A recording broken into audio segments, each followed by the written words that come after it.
Hello mga kamisyon. Ayan, pakita ko po sa inyo yung aking pong kung tawagin po dito sa bukid, ito po ay milon-milonan.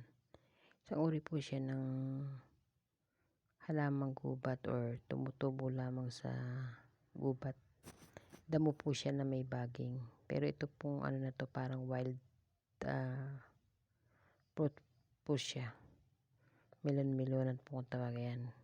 Kulay dilaw po siya na may mga buto pong maliliit, na ang lasa po niya ay lasang melon din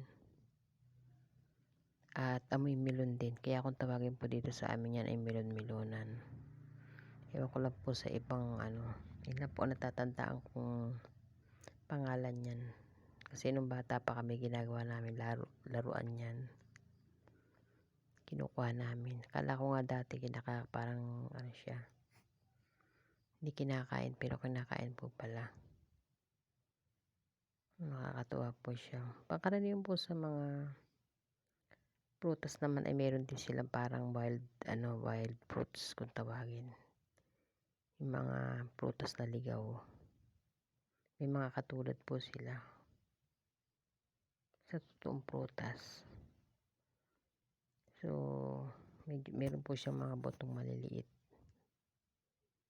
Ayan, hanggang sa muli mga kamisyon. Maiksi lang po ito. God bless everyone.